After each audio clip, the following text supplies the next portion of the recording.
Welcome to NightStoryX Fear, where every whisper hides a secret and every story leaves a scar.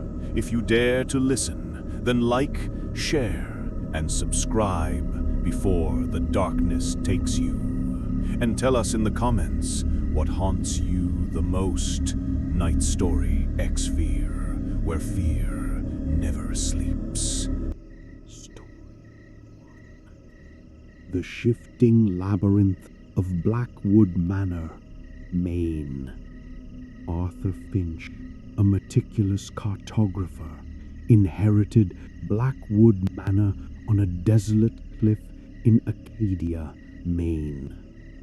The will stipulated a year's residency to claim a vault of rare maps. Arthur, a man of order, saw it as a temporary inconvenience. He was terribly wrong. From day one, a profound chill permeated the house. It was a bewildering labyrinth of shadowed, seemingly identical corridors. Arthur spent weeks meticulously mapping its layout, only for the house to subtly reconfigure itself. New doors appeared, hallways stretched, and rooms vanished.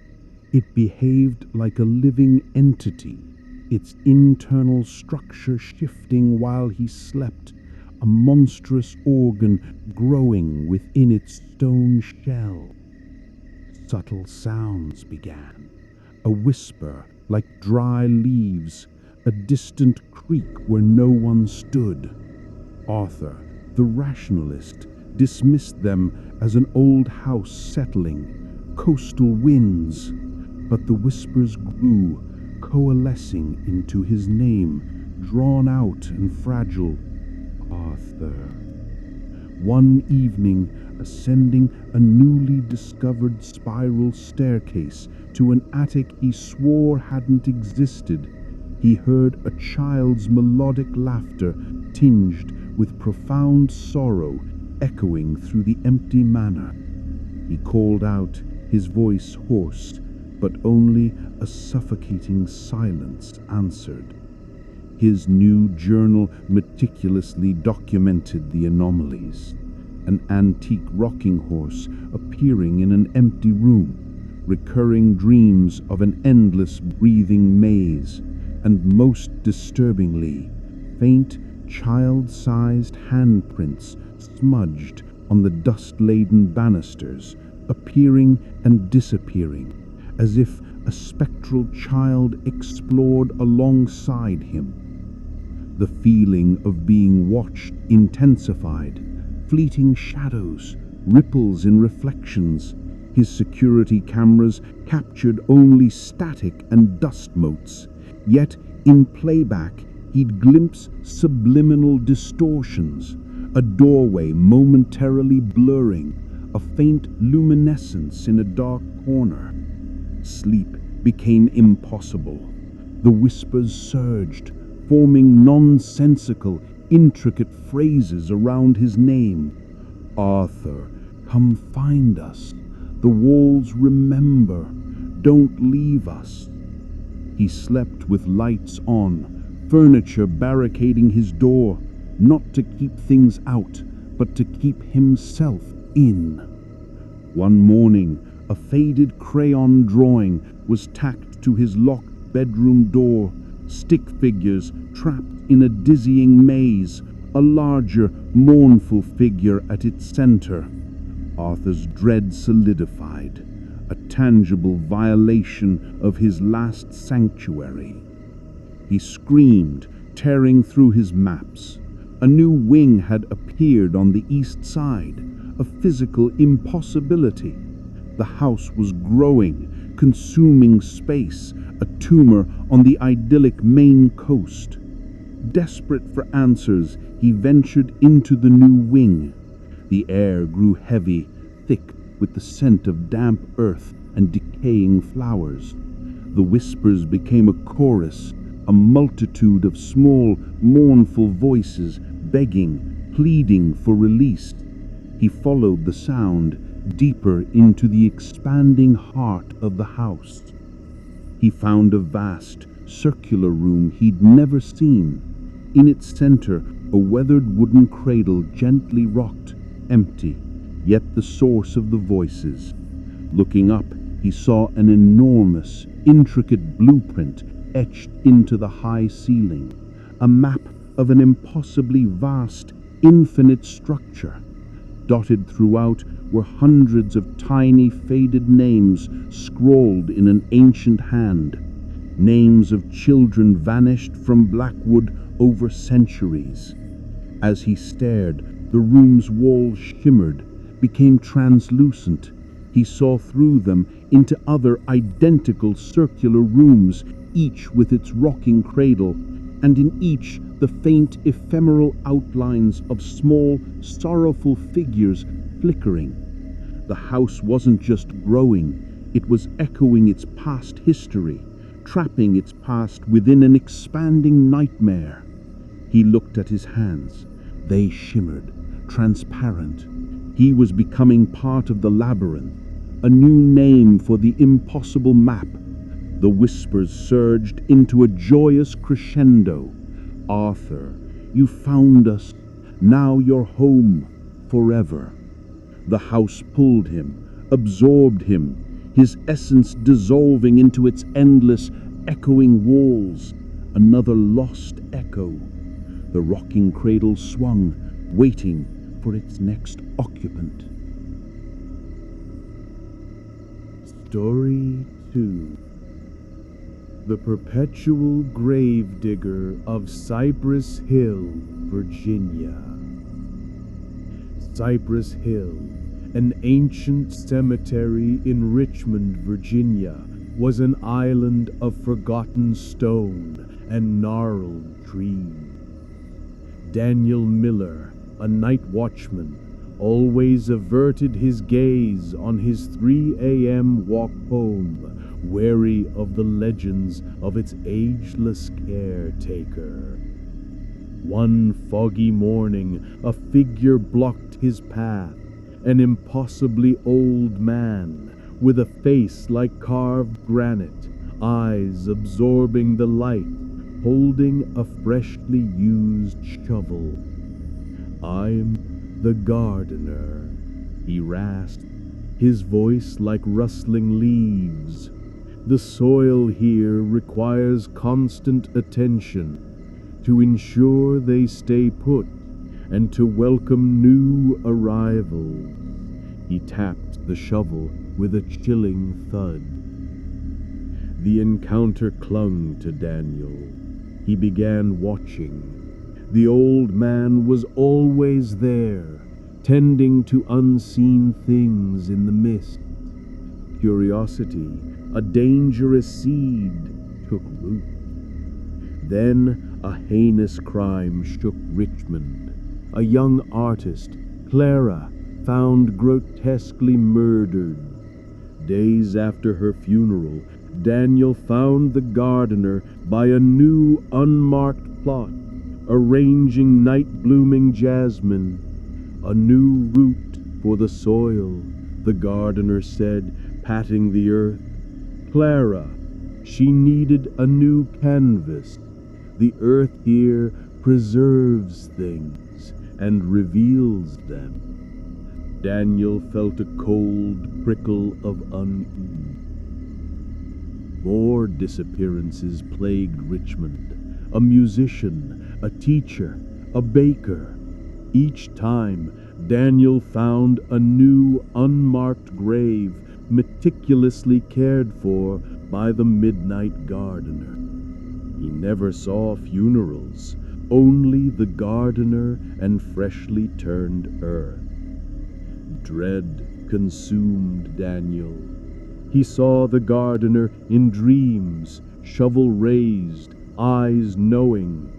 He heard whispers from the library shelves, names of the missing. He knew the gardener wasn't just tending the dead, he was collecting them. Driven by a desperate need for proof, Daniel hid in the cemetery one night. Just past midnight, the gardener emerged, not from the gates, but as if rising from the earth. Trailing him were faint, ethereal figures, shimmering in the moonlight. Clara, the musician, the teacher, the baker, not ghosts, but exquisitely preserved echoes, caught between life and death, following him like pets.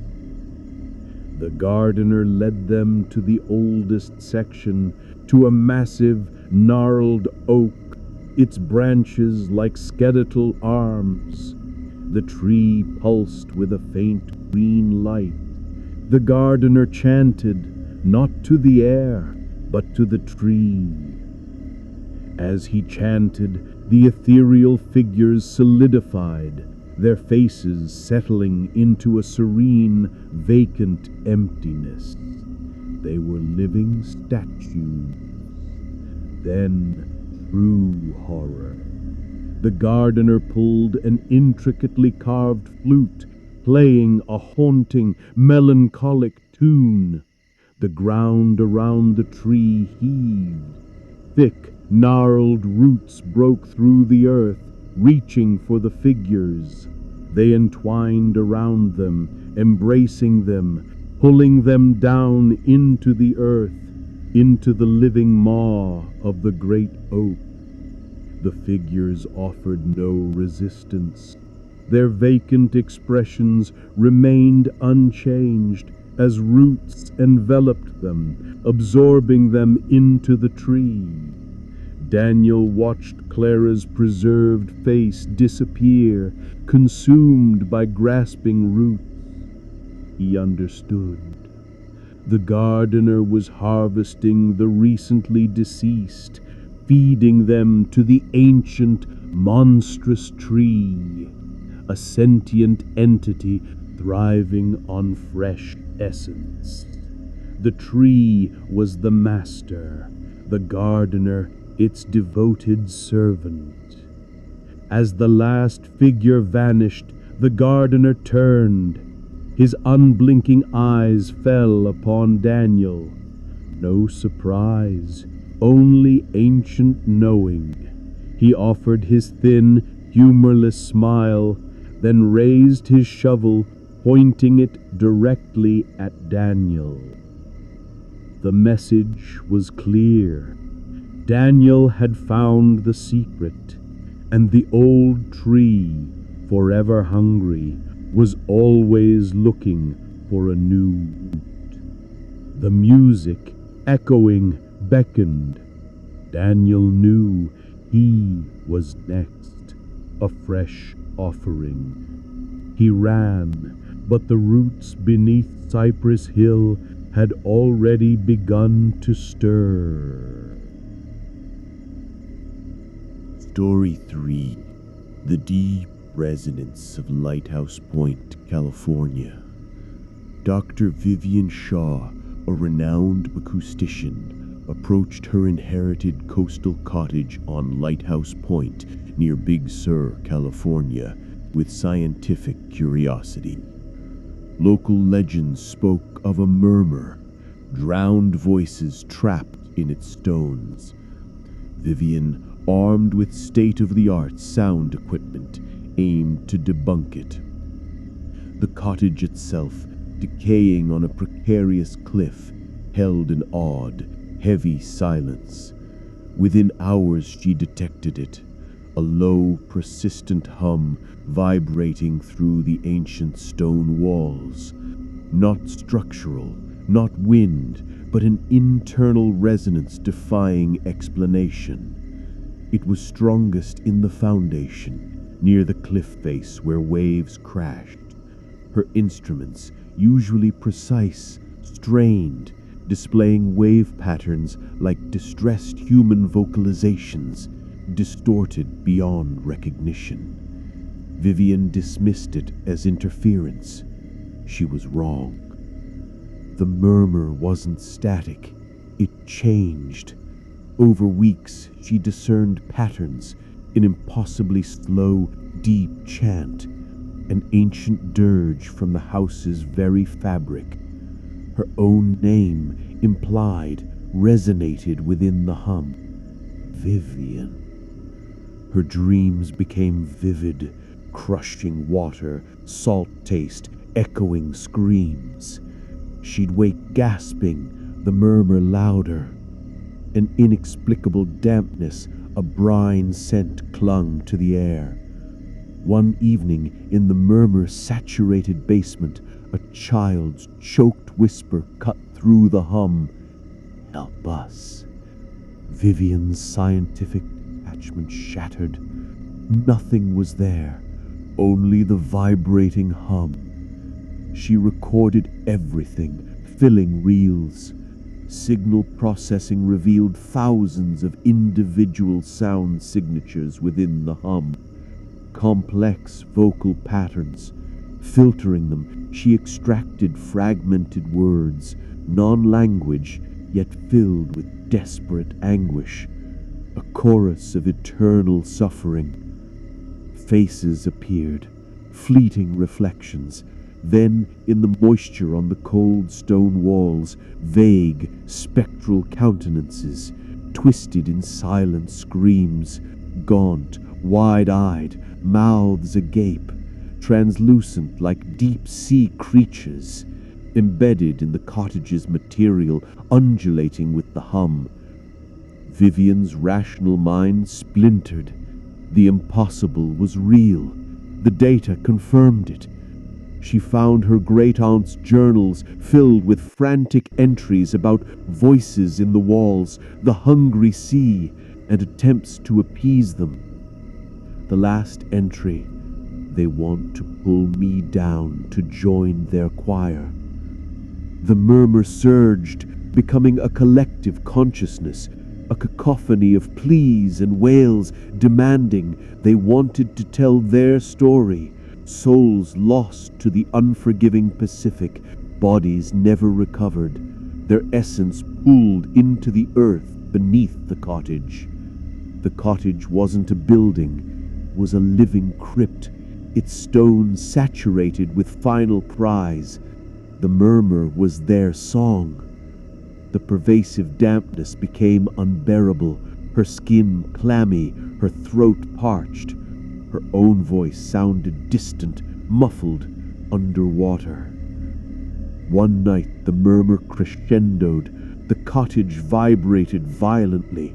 Walls rippled, spectral faces clarified, mouths agape in agonizing screams. The air became impossibly cold, then warm, like a vast ocean's embrace. She looked at her hands, translucent, faintly luminous, a lightness, a lifting sensation, her essence drawn towards the vibrating stone. The floor softened, liquefied, dark and swirling. The murmur roared into her mind, not through her ears, but directly, a single overwhelming collective desire. Join us, Vivian. Become one with the song. Let your voice add to our endless chorus. She tried to scream, but only salty water filled her throat. Her broken, scientific mind understood. The cottage was a resonance chamber, amplifying the despair of the lost. The souls weren't just in the walls, they are the walls, and they hungered for new voices. Her body dissolved, melting into the liquefied stone floor, stretching, becoming part of the shifting patterns. Her eyes widened, seeing endless, shimmering faces all around her, all within her. She was no longer Dr. Vivian Shaw. She was a voice, a wail, a whisper in the murmur, forever resonating with the drowned, trapped within Lighthouse Point, singing an eternal dirge to the mighty Pacific.